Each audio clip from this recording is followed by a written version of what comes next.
Bismillahirrahmanirrahim. Alhamdulillah wassalatu wassalamu ala Rasulillah. Allahumma rabbi shrah li sadri wa yassir li amri wahlul 'uqdatam min lisani yafqahu qawli amma ba'd. Alhamdulillah, syukur kepada Allah Subhanahu wa taala dapat kita bertemu pada hari ini dan hari ini adalah masuk minggu yang ketiga insya-Allah dan kita akan teruskan kita punya sesi perkuliahan dengan kita membincangkan ciri dan matlamat sains dan teknologi Islam. Saya harap semua para pelajar berada dalam keadaan sihat insya-Allah. Dan kita akan teruskan perbincangan pada hari ini yang mana pada pertemuan yang lepas kita dah membincangkan tentang asas falsafah sains dan teknologi Islam. Dan kita juga telah membincangkan tentang konsep sains dan teknologi Islam pada pertemuan kita yang lepas. Dan hari ini kita akan teruskan dalam tajuk seperti mana yang tertera di hadapan kamu insya-Allah. Dan saya harap semua boleh memberi perhatian dan sebarang ketidakfahaman ataupun kemusykilan boleh terus ditanya insya-Allah. Baik.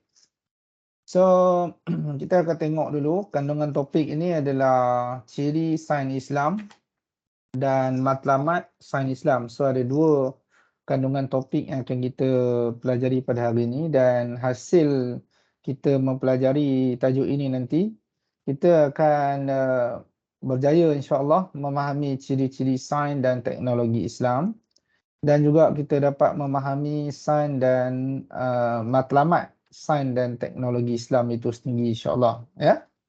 Baik. So sains Islam sains Islam dia adalah sains yang lahir dari sumbangan dan dokongan ahli sains Islam yang bersifat teologisme dan berteraskan etika rabbaniyah. So kalau kita tengok teologisme ni kita ada dia punya huraian dia yang lebih detail insya-Allah. Cumanya bila teologi ni dia bersifat pemikiran dan kepercayaan lah. Okey, teologisme ini. Baik, manakala etika rabbaniyah ini dia adalah ketauhidan kepada Allah Subhanahu wa taala. Secara ringkasnya begitu. Dan antara ciri-ciri sains Islam yang kita boleh jadikan sebagai panduan dalam kehidupan seharian kita, dia adalah yang pertama sekali ciri sains Islam ni dia bersifat keagamaan. Okey, yang mana dia berpaksikan kepada prinsip tauhid kepada Allah Subhanahu wa taala. So kalau kita perhatikan bila tauhid dia mesti melibatkan pengabdian dan penyembahan kepada Allah Subhanahu wa taala. Dan sepatutnya sains dan teknologi ini dia bila kita pelajari, kita kuasai, dia adalah satu perkara yang boleh mengukuhkan iman kepada Allah Subhanahu wa taala. Mengikat dan juga mengukuhkan akidah kita serta memperteguhkan kepercayaan kita kepada Allah Subhanahu wa taala lah ya. Dan kalau kita perhatikan bila bersifat keagamaan ini dia berprinsip kepada tauhid ini dia adalah berasaskan kepada wahyu lah, yang mana wahyu ini adalah sebagai sumber ilmu yang utama yang mana dia diletakkan sebagai asas utama dalam mengkaji alam tabi'i ini. Dan kajian sains ini untuk makluman para pelajar sekalian dia tidak boleh dipisahkan dengan pegangan akidah. Dia tidak boleh. Dia adalah satu ilmu yang berkesinambungan antara wahyu dan juga sains. Okey. Dan kalau kita perhatikan sifat holistik ilmu sains itu, dia mampu membantu manusia mengukuhkan keimanan kepada Allah Subhanahu wa taala. Bila mengkaji ilmu sains, automatically manusia dia dapat melihat kewujudan Allah Subhanahu wa taala. Baik, itu kalau kita tengok dari sudut berprinsip kepada tauhid. Kalau kita tengok sifat rabbani, iaitu kita boleh huraikan bersifat rabbani ini bererti sebagai sains dan teknologi Islam ni dia menghubungkan Allah sebagai pemilik alam dengan fenomena sains dan kewujudan teknologi. So, itulah kita boleh ertikan sebagai bersifat Rabbani. Dia menghubungkan apa? Allah sebagai pemilik alam dengan fenomena sains dan kewujudan teknologi.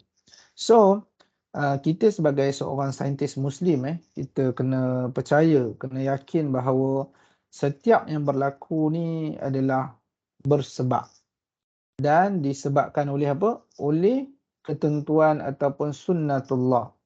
Sunnatullah pemilik alam ini, iaitu Allah Subhanahu Wa Taala. Sunnatullah ni apa maksud dia? Saya dah share pada pertemuan kita yang lepas. Cuma saya just nak refresh semula. Yang mana sunnatullah ni dia boleh diertikan sebab hukum alam yang telah ditetapkan oleh Allah Subhanahu Wa Taala. Sebab hukum alam yang telah ditetapkan oleh Allah Subhanahu Wa Taala. Seperti apa? Peredaran matahari, graviti, peredaran bumi. Dan hukum ni dia tidak boleh berubah-ubah sehingga ia melahirkan ilmu sains. Okey, itu maksud sunnatullah. Jadi kita kena menghubungkan Allah sebagai pemilik alam ini dengan fenomena sains dan kewujudan teknologi. So, kemampuan manusia ni dia tidak akan dapat mengatasi kekuasaan Allah Subhanahu Wa Taala. So, kemampuan kita ni tak dapat nak mengatasi kekuasaan Allah Azza wa Jalla. Dan kalau kita tengok kewujudan alam fizik ni dia saling berkaitan dengan kewujudan alam ghaib. So, fizik ni apa? Sesuatu yang tidak dapat dilihat secara zahir, ia juga merupakan apa? Satu proses mencerap dan mentakul dan menghuraikan sesuatu alam fizikal berdasarkan kepada hukum hakam tabi'i yang ditemui. So, jadi itu dari sudut fizik yang kita boleh huraikan secara ringkas, insya-Allah. Baik. So, cirisan Islam lagi kalau kita perhatikan tadi kita tengok dia bersifat Rabbani. Dan yang ketiga kalau kita tengok dia bersifat integrasi ilmu, iaitu antara ilmu duniawi dan ukhrawi. So antara ilmu akli dan juga ilmu naqli. Ilmu akal dan ilmu naqal. Naqal ni ilmu wahyu lah. Okey. Dan kalau kita perhatikan juga seluruh bidang ilmu sama ada ilmu naqli ataupun ilmu akli. Ilmu naqli ni atau ilmu wahyu adalah anugerah, merupakan anugerah daripada Allah Subhanahu Wa Taala. Dan semua ilmu tersebut dia berkait dan dia saling melengkapi dalam tradisi keilmuan Islam ini. So daripada konsep tauhid tercetusnya apa? Konsep kesatuan ilmu dalam falsafah epistemologi dan kesatuan kebersebaban kan, bersebab ni kan, okey, dalam proses kejadian alam ini. Jadi itulah kesan integrasi ilmu itu sendiri. Okey, so kalau kita tengok dalam buku Science and Civilization in Islam, karya S.H. Nasr, beliau telah mengemukakan perbahasan tentang the universe figures of Islamic science. Okay. So kalau kita terjemahkan tu, dia boleh dimaksudkan sebagai tokoh-tokoh keilmuan sejagat lah. Dalam sejarah sains Islam seperti siapa? Jabir bin Hayyan contohnya. Al-Kindi, Ibn Sina, Ibn Haytham, Al-Zahrawi. Diorang ni semua kalau kita perhatikan semuanya menguasai kedua-dua ilmu ni. Ilmu naqli dan ilmu akli. Ilmu duniawi dan ilmu ukhrawi.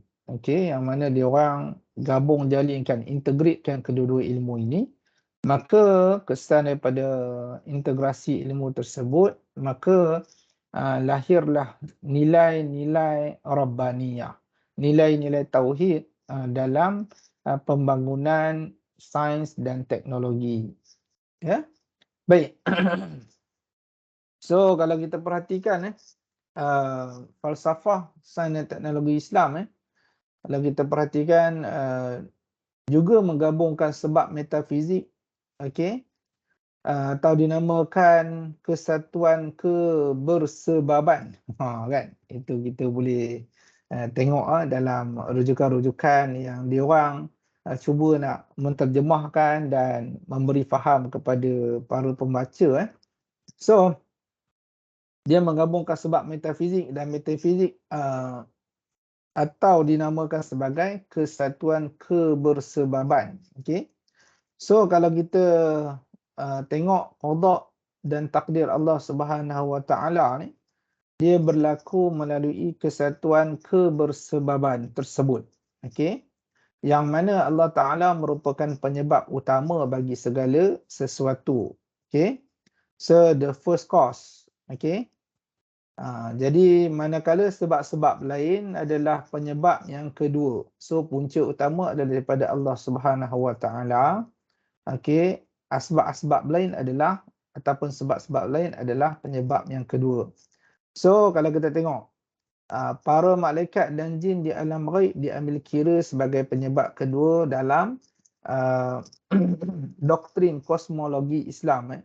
So kalau kita perhatikan dalam firman Allah Subhanahu Wa Taala dalam surah Al-Ra'd ayat yang ke-11 dan dalam surah Ar-Rum ayat 48 telah merumuskan bahawa penggabungan ketentuan Allah Subhanahu Wa Taala ke atas usaha dan ikhtiar manusia ni dalam konteks sebab dan akibat yang berlaku dalam kehidupan insan dan perjalanan kosmos keseluruhannya. Jadi Allah Subhanahu Wa Taala ni adalah punca kepada semua yang berlaku. Kita kena faham perkara itu kan. Jadi usaha dan ikhtiar manusia ni adalah sebab yang kedua. Okey. Contohnya hujan, kan? Hujan. Allah yang turunkan hujan, Allah berkuasa menurunkan ataupun menahan hujan. Manusia ni dia boleh berikhtiar. Ikhtiar dengan apa? Dia buat ramalan kaji cuaca, kan? So dalam handphone pun kita ada forecast dan sebagainya. Tapi benda tu kita hanya ikhtiar dan usaha sahaja. Bab nak jadi tak jadi itu sebab utama daripada kuasa Allah Subhanahu Wa Taala. Itulah maksud kesatuan kebersebaban. Okey. So kita kena faham tentang perkara itu.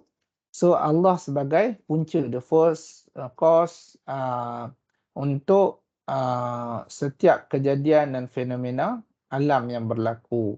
So samalah kajian-kajian yang kamu buat nanti, kan? So kajian-kajian yang kamu lakukan nanti boleh jadi kalau ikut teori berjayalah, kan? Tetapi itu adalah ikhtiar ataupun usaha kamu. Kecuali Allah Ta'ala telah menetapkan sedemikian, maka dia akan berjaya. Jadi itulah kita kena set dalam kepala ataupun minda kita sebagai seorang saintis Muslim ini, dia perlu faham tentang Allah sebagai punca segala-galanya. Okay? Dan kita kena faham bahawa ciri sains dan teknologi Islam ni, dia adalah sebagai satu alat untuk mencapai pengabdian kepada Allah Subhanahu Wa Taala. Okey, untuk makluman kamu, bila kita bincang Allah sebagai punca utama ni, maka kamu kena ingat tentang dalil Quran Karim dalam surah Ar-Ra'd ayat 11 dan surah Ar-Rum ayat 48 sebagai dalil untuk kamu membuat penghujahan ataupun penghuraian dalam bab ini, insya-Allah. Baik. So kalau kita perhatikan antara ciri sains dan teknologi Islam ini, dia sebagai satu alat mencapai pengabdian diri kepada Allah Azza wa Jalla. Jadi satu penerokaan sains yang kita niatkan kerana Allah Subhanahu Wa Taala, dia dikira sebagai ibadah di sisi Allah Subhanahu Wa Taala. Okey, dan dia akan mendapat ganjaran pahala. Jadi bila kamu buat sebarang research ataupun sebarang penerokaan, inovasi dan sebagainya, kamu niat kerana Allah Subhanahu Wa Taala, maka kamu akan dinilai sebagai satu ibadah perbuatan itu.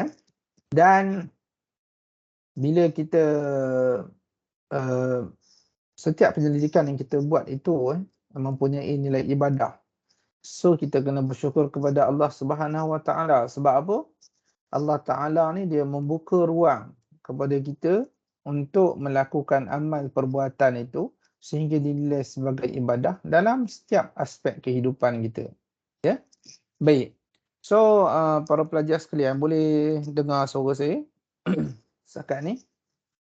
Boleh. Boleh. So saya tak nak laju sangat, so saya terang satu persatu supaya kamu boleh nampak kat situ lah. Kalaulah ciri ataupun maksud kesatuan kebersebaban itu menjadi satu persoalan untuk kamu ataupun tidak mungkin kamu fahami, saya dah cuba bawakan satu contoh seperti mana yang weather tadi kan, tentang cuaca dan sebagainya. Saya harap kamu boleh faham lah di situ ya. Baik. So, yang terakhir kalau kita tengok ciri-ciri sains dan teknologi Islam ni, dia terikat dengan syariat. So, sebelum saya nak masuk kepada terikat dengan syariat ini, saya nak tegaskan bahawa kita sebagai seorang Muslim, kita seriously kena bersyukur kepada Allah Subhanahu Wa Taala. Sebab ruang lingkup ibadat dalam kehidupan kita sebagai seorang Muslim amat luas. Amat luas. So, kamu berada dalam bidang engineering, kamu belajar dalam bidang sains, fizik ataupun apa-apa lagi subjek yang lain. Kalaulah kamu niatkan kerana Allah Subhanahu Wa Taala, maka kamu juga dikira sebagai ibadah. So, bukan orang yang mengaji fiqh sahaja, mengaji Quran, Taranum, apa lagi yang lain-lain. Hanya itu dikira sebagai ilmu yang bermanfaat dan ibadah, tetapi ilmu yang kamu pelajari juga.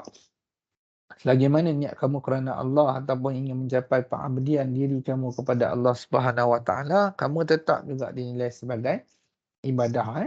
Jadi tolonglah kita sama-sama bersyukur kepada Allah Subhanahu Wa Taala atas kurniaan kita sebagai seorang Muslim. Okay? So itu antara nikmat yang terbesarlah, nikmat kita sebagai seorang Muslim. Baik.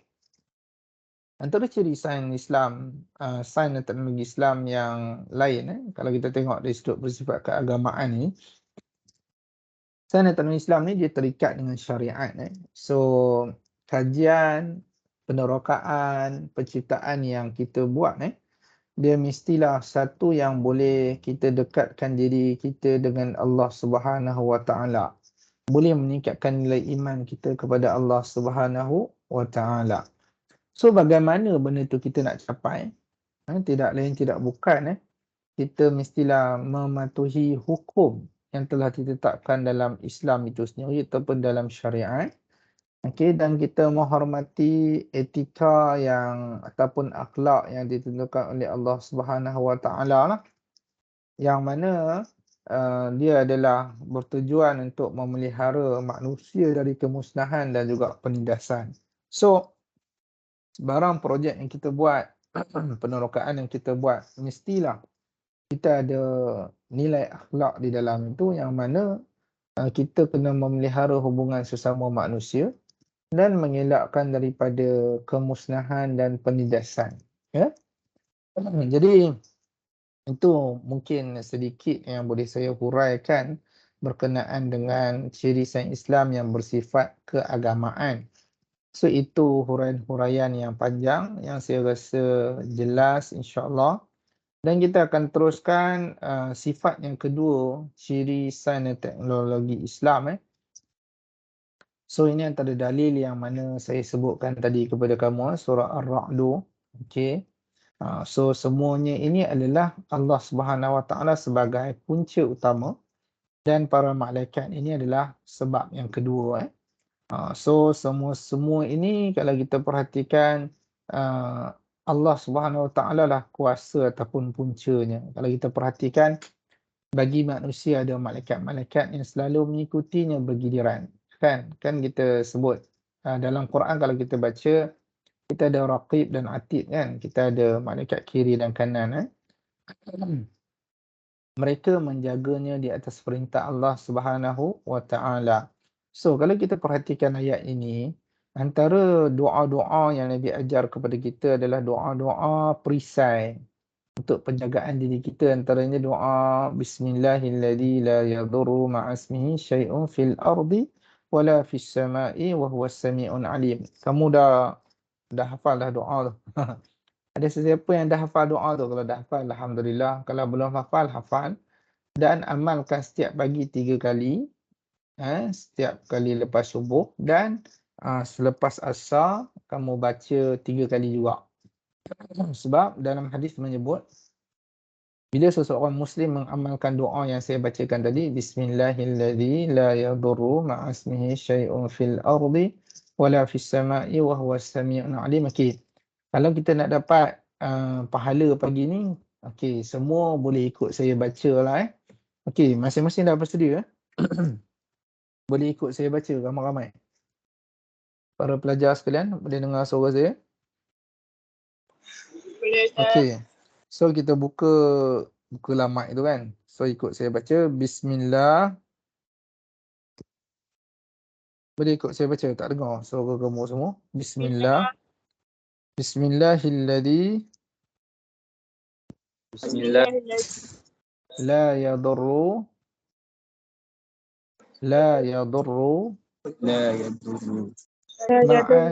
ma'asmihi syai'un fil ardi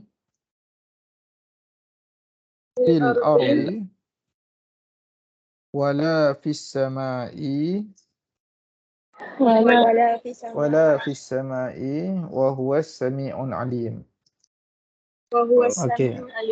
Baik.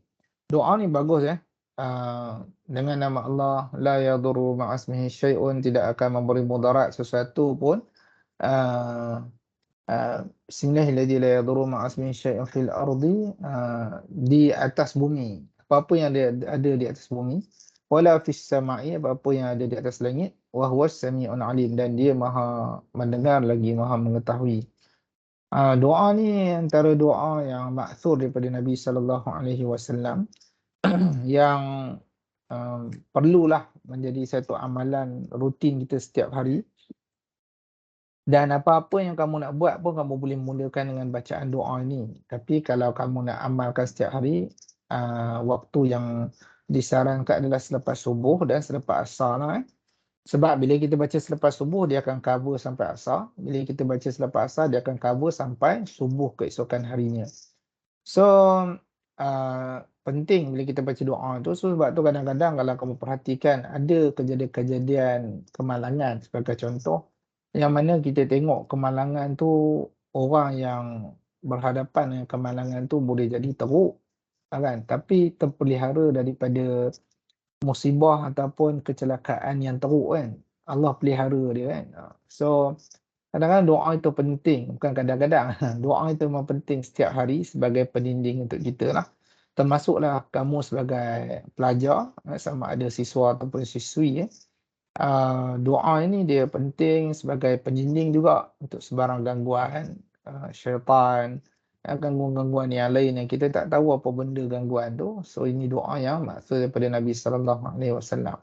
Baik.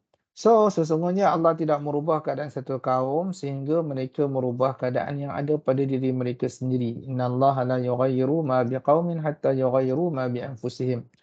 Baik. So dalam ayat ini membuktikan bahawa manusia ini bukanlah bersifat jabariyah. Jabariyah ni maksudnya semua atas dia punya kuasa dia sendiri, setiap pergerakan, tindakan dan sebagainya. Dia adalah di dalam naungan dan kuasa Allah Subhanahu Wa Taala. Okey. Jadi dia dalam masa yang sama dia mestilah berikhtiar melakukan perubahan terhadap diri dia sebab Allah kurniakan dia akal dan kemampuan. Jadi kita tak boleh berserah kepada Allah Ta'ala. Dah Allah tak jadikan aku begini, maka aku jadilah begini. Jadilah begitu contohnya kan. So kita tak boleh kata begitulah. Dan apabila Allah menghendaki keburukan terhadap satu kaum, maka tidak ada yang dapat menolaknya. Dan sekali-kali tidak ada pelindung bagi mereka selain daripada Allah Subhanahu Wa Ta'ala. Dan kita boleh berikhtiar, tetapi kalau Allah telah menetapkan satu ketetapan ke atas diri kita, maka perkara tersebut kita tidak ada mampu untuk menolaknya, melainkan kita berdoa kepada Allah Subhanahu wa taala, ya. Baik. So itu pentingnya doa. Baik. Surah Ar-Rum, Allah dialah yang mengirim angin, lalu angin itu menggerakkan awan dan Allah membentangkan di langit menurut yang dikehendakinya. So bila dia hitamkan perkara itu, membawa Allah lah punca segala-galanya. Allah lah yang mengirim angin. Sama macam ayat ni juga. So menjaganya atas perintah Allah Subhanahu wa taala. Semua ni atas perintah Allah Subhanahu wa taala. Kita kena faham perkara tu. Kita kena clear tentang perkara tu. Okey. Dan menjadikannya bergumpal-gumpal lalu kamu lihat hujan keluar dari celah-celahnya. So ayat ini membuktikan bahawa Al-Quran mendahului sains dalam memberi jawapan tentang bagaimana turunnya hujan. Maka apabila hujan itu turun mengenai hamba-hambanya yang dikehendakinya, tiba-tiba mereka menjadi gembira. Kenapa bila hujan ni orang gembira? Kerana dia membawa kesejukan, membawa kesuburan, okey, kepada muka bumi. Okey. Walaupun hari ini mungkinlah menyebabkan banjir dan sebagainya, tapi sebenar-benarnya banjir itu dia boleh jadi disebabkan kerakusan tangan-tangan manusia, kan?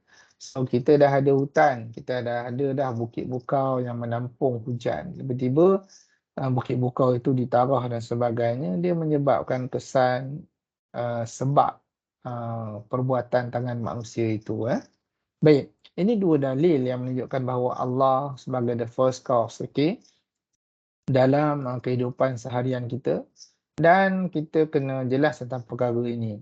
Bila perkara ini difahami, dihayati dengan sepenuhnya, para pelajar sekalian, maka tidak akan wujudlah situasi menyalahkan Tuhan, situasi kecewa dengan Tuhan, situasi ialah emosi yang tidak stabil disebabkan tidak faham tentang perkara yang saya sharekan pada pagi ini. Ya, baik. Yang kedua, kalau kita tengok, tadi kita bincang tentang ciri-ciri sains Islam ni dia bersifat keagamaan, pelajar-pelajar sekalian.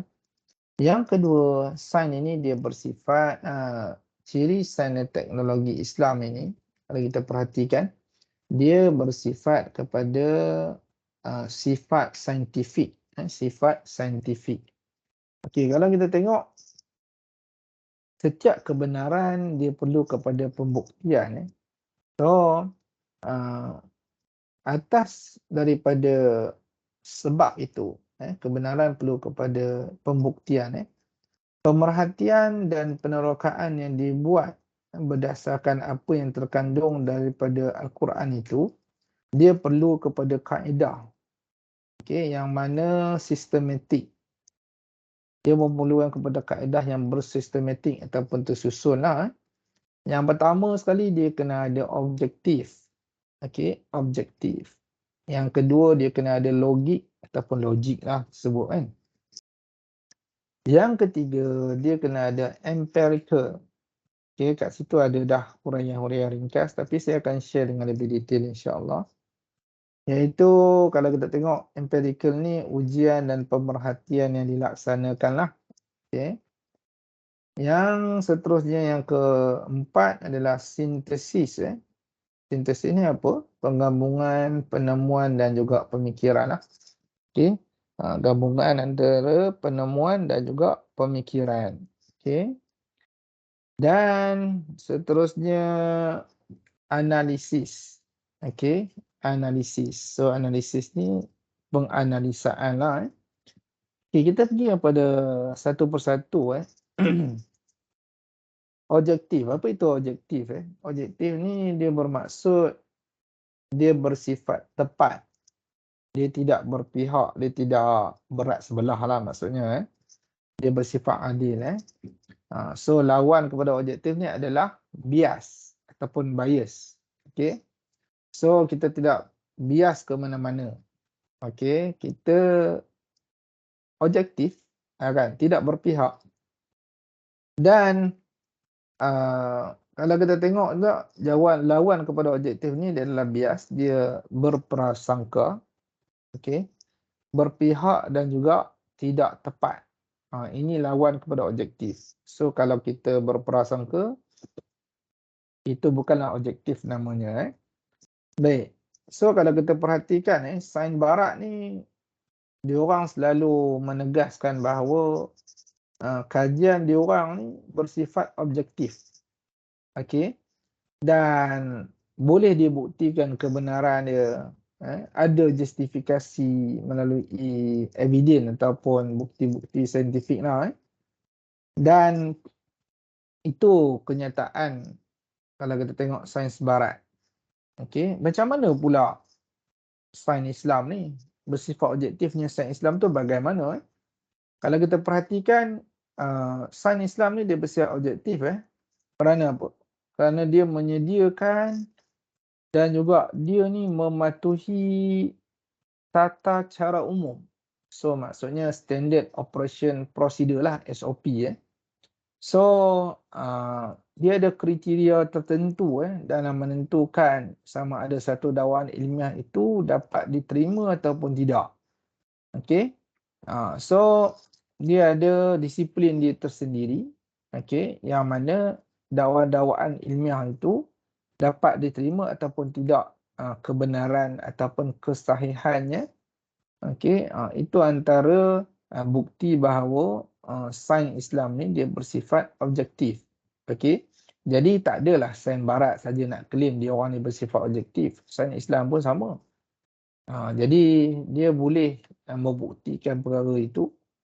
Okey, supaya orang tidak menyatakan bahawa sains Islam ni dia tidak bersifat objektif. So ada jawapan sekarang ni bahawa sains Islam juga bersifat objektif. Sebab dia ada standard operation procedure dia tersendiri.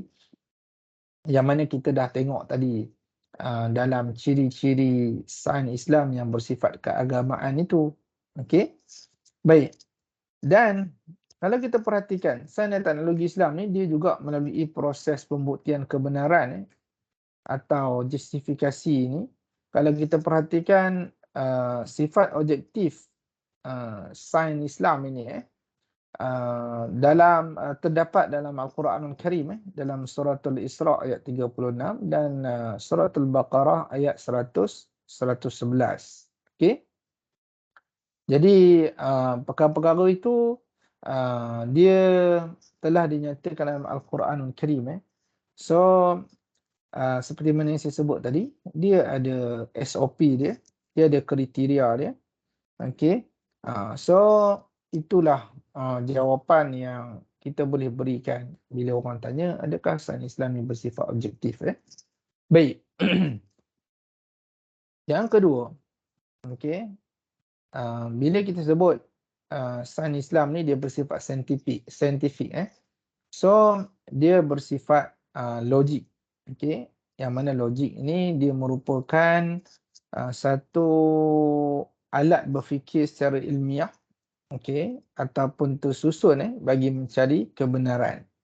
Baik. So logik ni dia berkaitan dengan apa? Dengan pembuktian ataupun demonstrasi. So kita mesti demo dulu. Dia mesti nampak. Kan? So logik ni dia merupakan timbangan yang mana dengan logik ini manusia dia dapat membuat pertimbangan idea dan pendapat. Okey. So pendapat untuk sampai kepada penilaian ataupun pertimbangan yang benar. So kalau kita tengok kaedah logik ni sebenarnya dia telah pun di-apply ataupun diaplikasikan secara meluas lah dalam tradisi intelektual Islam ni bukan saja dalam bidang sains transmisi. Sains transmisi ni maksudnya apa? Sains ilmu keagamaan seperti syariah tu lah. Seperti penggunaan analogi atau qiyas dalam perundangan Islam kalau kita perhatikan. Serta penggunaan logik. Logik ni dalam Islam disebut sebagai mantik. Dalam perbahasan ilmu kalam sebagai contoh. Ilmu kalam ni kita boleh artikan sebagai ilmu tauhid. Dan kaedah didaktif dalam falsafah Islam itu sendiri. So kalau kita perhatikan sebenarnya contoh dalam ilmu qiyas, ilmu qiyas ni macam mana pengharaman arak itu berlaku. Okey. Macam mana pengharaman dadah itu berlaku. Okey, arak tu clear lah dalam Quran, itu sebagai dia punya dalil qiyas utama kan. So uh, yang disandarkan kepada perkara yang kita nak qiyaskan. Contoh perkara yang kita nak qiyaskan adalah dadah itu sendiri kan. So dadah ni kenapa dia jadi haram? Sebab dia kiaskan kepada hukum arak itu sendiri kan. Jadi dia memberi efek yang besar, mudarat yang besar, dan maka kesan daripada sebab musabab yang boleh dikaitkan sama dengan arak itu, maka jatuhlah hukum dadah itu kepada haram. Okey. Ini adalah penggunaan logik ataupun mantik di dalam Islam itu sendiri yang kita boleh bawa sebagai contoh. Baik. So, kalau kita perhatikan yang ketiga adalah empirical. Empirical ini apa? Data ataupun bukti yang diperolehi melalui eksperimen ataupun observatory. Okay, observasi lah. So contohnya uji kaji dan pemerhatian yang diimplementasikan secara meluas dalam bidang astronomi. Yang mana kalau kita tengok di Melaka dia ada pusat ataupun balai cerap. So ada pembinaan pusat-pusat observatory dan juga dalam bidang perubatan.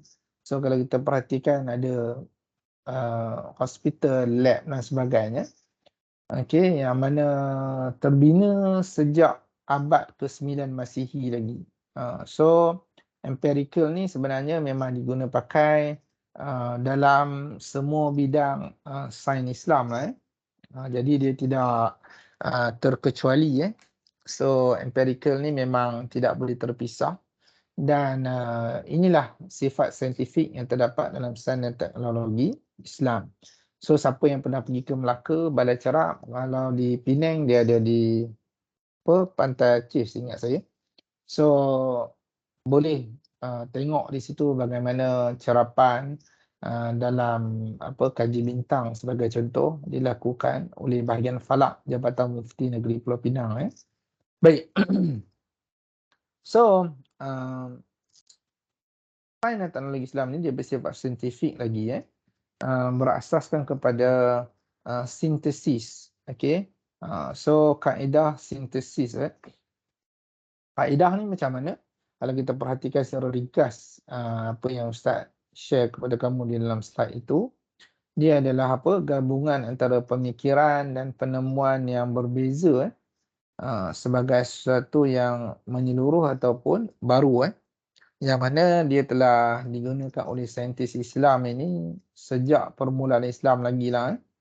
So dia adalah gabungan antara Al-Quran dan juga As-Sunnah dengan penyerapan budaya ilmu asing khususnya ilmu Yunani ke dalam budaya ilmu Islam. Baik. Contohnya kat sini kalau kita perhatikan yang boleh saya bawakan kepada kamu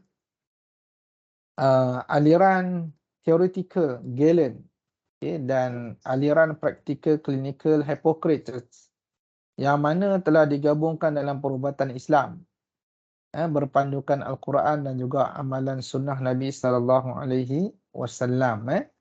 So siapa yang melakukan perkara ni? Contohnya adalah Ibn Sina, Ar-Razi.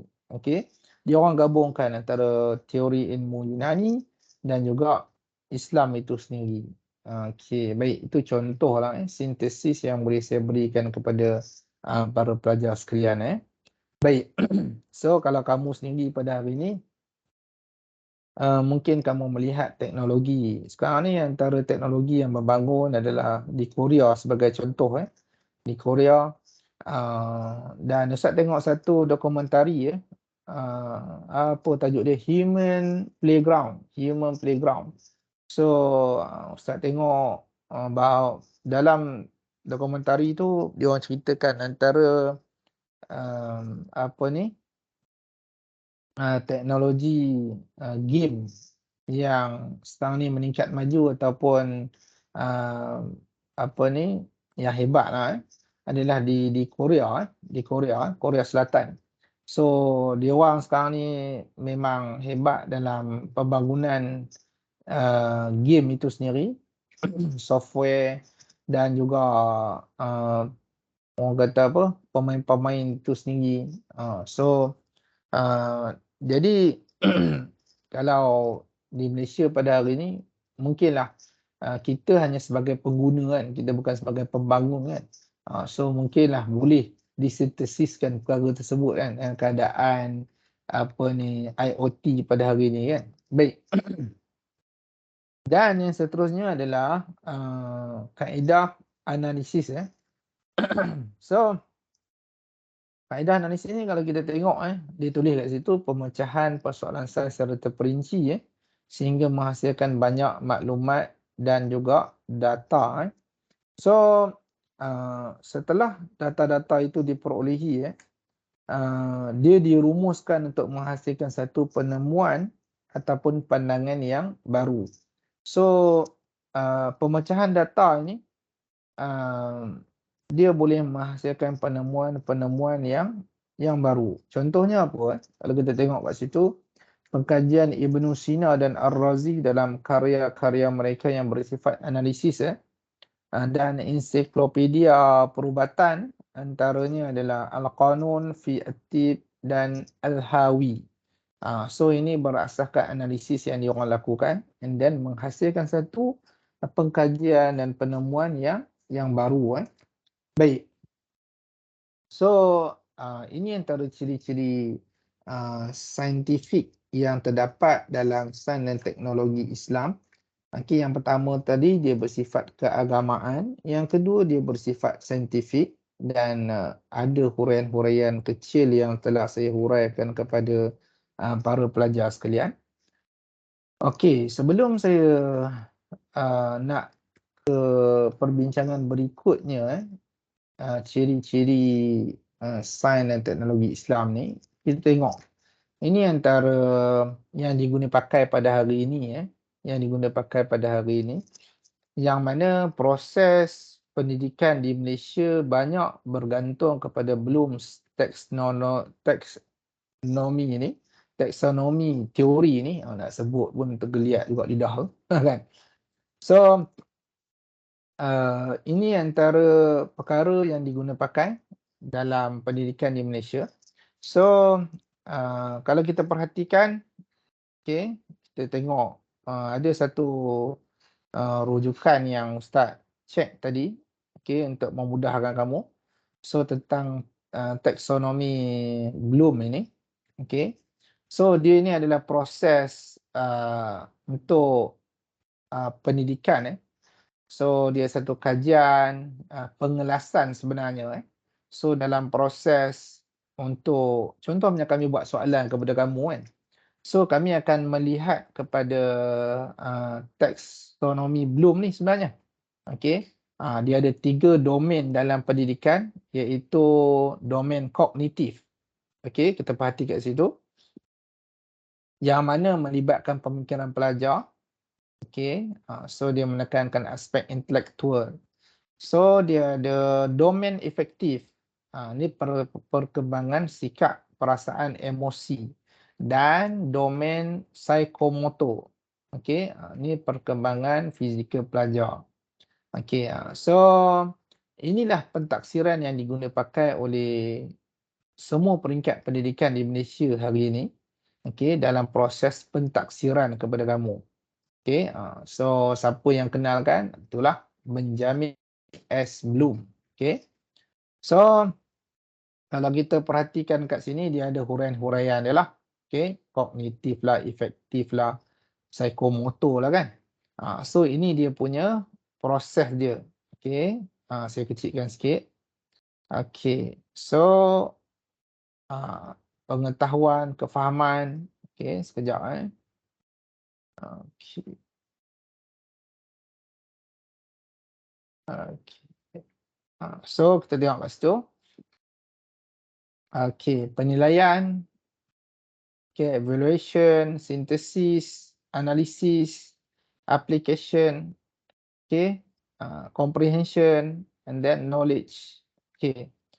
So dia ada huraian-huraian di sini lah, kamu boleh bacalah nanti tentang taksonomi Bloom ini. Okay, so ini adalah proses untuk meningkatkan kemampuan pelajar. So kita guna pakai aras-aras ini adalah bertujuan untuk menilai kemampuan seseorang pelajar itu. So kalau kamu tanya macam mana soalan-soalan dibuat, dibangunkan dan sebagainya, memang kami menggunakan sepenuhnya taksonomi Bloom ini. Okey. So ciri-ciri soalan, baris aras kefahaman, so semua ada dekat sini lah. Okey. Baik, saya tak nak huraikan detail kat sini, kamu boleh baca. Saya cuma tunjukkan jalan di mana perlu kamu rujuk kalau nak memahami tentang taksonomi Bloom ini. Okey, dia agak panjang di sini. Okey. So kalau kita tengok contoh kebolehan menunjukkan kesilapan dari segi logik dalam satu hujah yang dia kemukakan oleh seseorang. So sebab tu soalan-soalan yang dilakukan, kadang-kadang kita dalam kelas ustaz tanya soalan, semua itu dia ada asas, okey, yang mana bertujuan untuk menilai taksonomi Bloom itu, okey. Kognitif sebagai contoh, efektif sebagai contoh, terus tentang sifat, perangai, emosi, bagaimana kamu berhadapan dan sebagainya. Macam baru-baru ni ustaz minta kamu send senarai nama untuk kelas kan, untuk apa, satu program. So di situ tak ada respon. So kita tahu bahawa macam mana sikap dan emosi kamu, kan. Kita minta untuk hantar Google Sheet, kan. Tengok sikap, oh sikap budak-budak sekarang ni dia macam ni, kan. So kadang-kadang ada satu kesimpulan yang Ustaz boleh buat, antaranya adalah sikap pelajar pada hari ni dia orang berbeza, dan dia orang ada satu sikap ketidakpeduliism. Okey, tidak peduliism ni tak kisahlah kan, bagaimana tak kena atas aku, yang susah tu ustaz ataupun pensyarah bukannya aku. So ini sikap-sikap yang wujud dalam kalangan pelajar pada hari ini, yang sikap-sikap ini sebenarnya dia menghilangkan keberkatan ilmu lah, menghilangkan keberkatan ilmu dalam proses pembelajaran. Jadi sebenarnya sikap ni perlu diubah, yang mana perlu menjadikan kamu lebih baik dan lebih bertanggungjawab. Jadi bila tidak ada respon, tidak memberi kerjasama, itu adalah satu kategori efektif yang bermasalah lah. Okay, yang bermasalah. Kadang-kadang kita boleh ambil bidang yang bagus, contohnya sains, engineering dan sebagainya.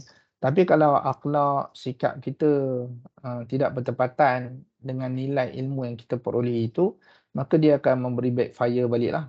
Kan? Jadi mungkin para pelajar sekalian boleh ambil cakna perkara yang saya sebutkan ini dan boleh perbaiki dari semasa ke semasa untuk menjadi lebih baiklah. Jadi perkara ni semua okey, dia melibatkan kepada pentaksiran. Okey. So kita bukan hanya mentaksir pengetahuan, kita juga mentaksir sikap dan juga emosi kamu. Jadi kalau kamu tidak ingin sedar dan melakukan perubahan, maka bila kamu terjun dalam lapangan kerjaya nanti, bos kamu, okey, majikan kamu pun akan memberi penilaian dan juga tahap kepercayaan yang boleh jadi rendah, boleh jadi negatif, dan mungkin sikap ataupun sekarang ni antara isu yang diperbincangkan dalam kalangan majikan adalah pekerja-pekerja ni dia tidak tetap pada satu pekerjaan. Dia tak tahan dengan tekanan, dia tidak boleh tahan dengan apa-apa tugasan yang mencabar, okey, disebabkan faktor emosi dia yang lemah, okey. Jadi kita tak nak lahirkan begitulah dalam kalangan pelajar-pelajar kita. Jadi masih ada masa untuk baiki perkara ini, baiki sikap, akhlak, adab kamu supaya kamu boleh menjadi seorang saintis Muslim ataupun teknokrat Muslim yang berwibawa lah. Kita tak nak orang kenali kita sebagai seorang Muslim tapi Muslim yang tidak ada nilai, kan? Jadi tidak memberi manfaat dan menyusahkan orang lain. Jadi kita tak naklah lahir sikap yang begitu dalam kalangan pelajar kita. Baik. So, seterusnya kalau kita perhatikan antara ciri-ciri sains Islam ini adalah bersifat universal. Bersifat universal. So, universal ni maksudnya apa? Dia adalah sejagat. Kerana dia bukan hanya dihasilkan kepada Muslim sahaja, tapi dia juga kepada non-Muslim.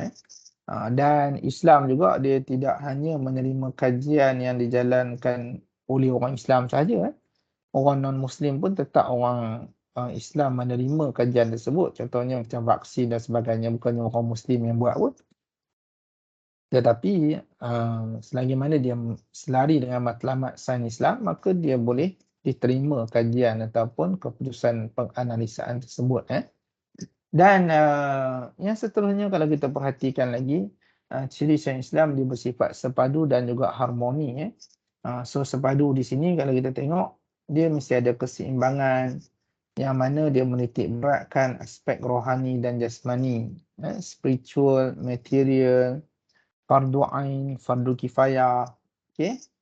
Jadi kat mana keutamaan perlu didahulukan? Tidak lain tidak bukan adalah mendahulukan kehendak agama tu.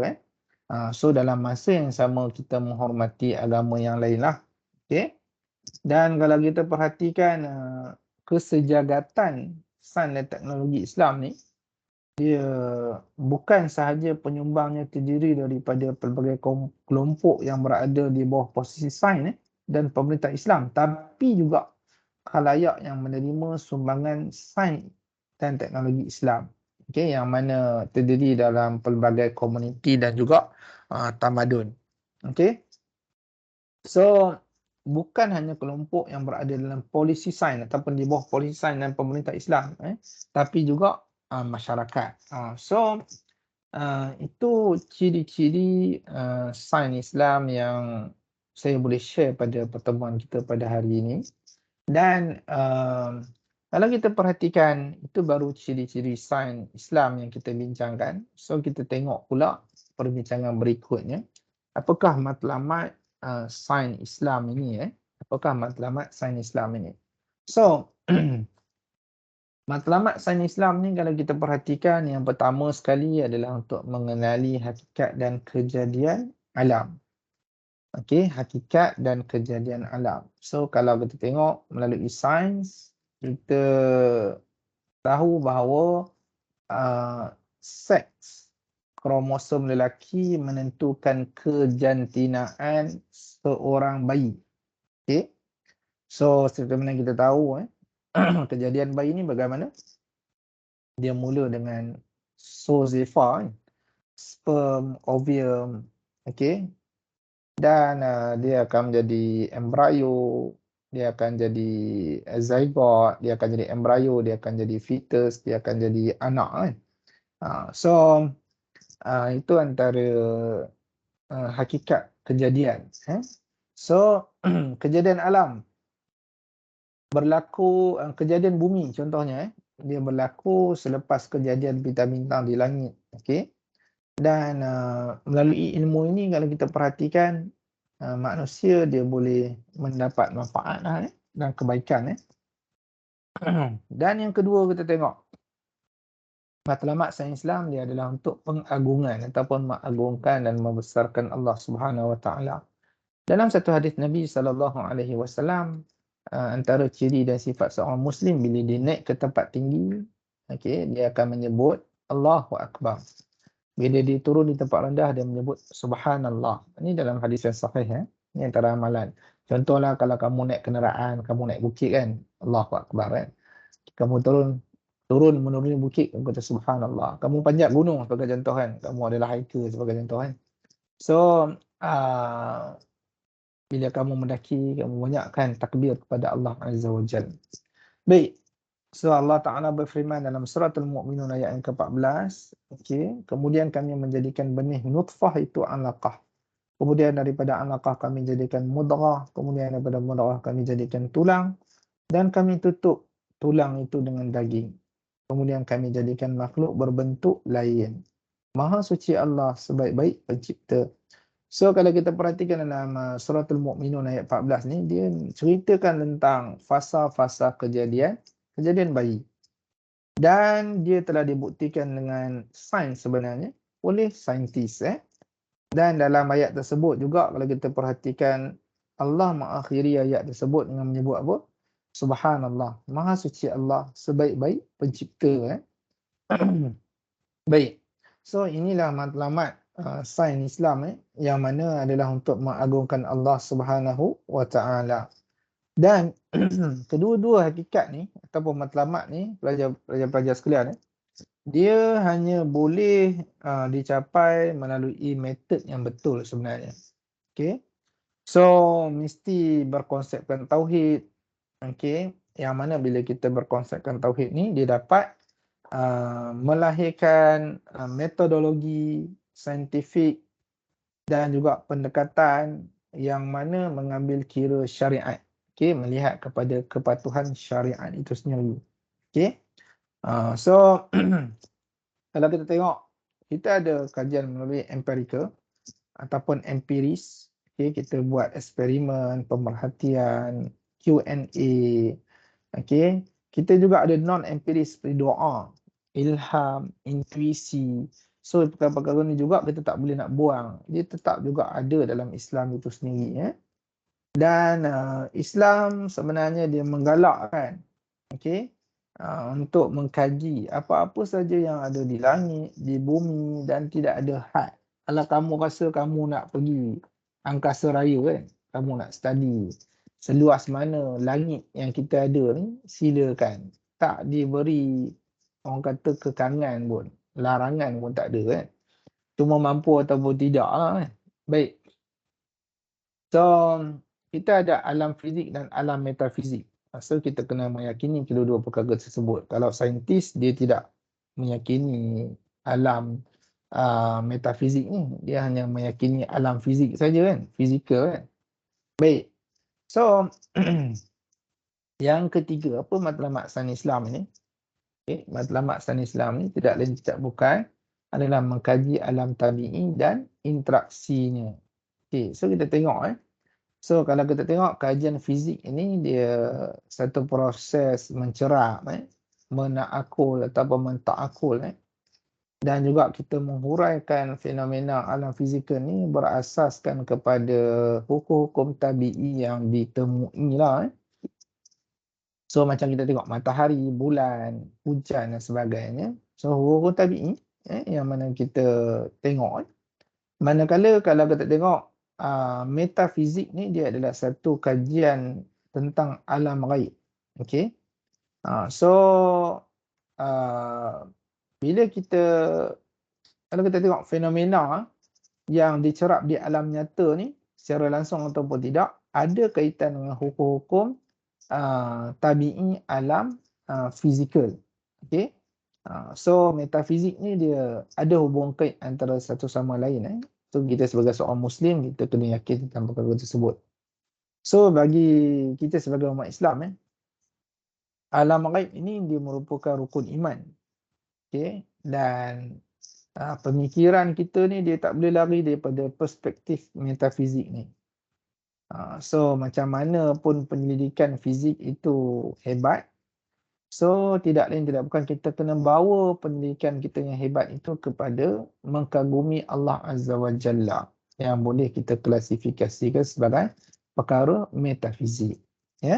Jadi pelajar-pelajar sekalian, saya rasa clear dah dekat situ berkenaan dengan ciri dan matlamat sains Islam ni yang saya boleh huraikan kepada kamu. Dan saya harap dapat memberi manfaat dan kefahaman yang jelas kepada kamu, insya-Allah. Dan saya minta untuk kamu menjawab beberapa soalan mungkin. Okey. So saya nak minta untuk kamu huraikan sedikit 3 ciri. Okey, 3 ciri sains dan teknologi Islam.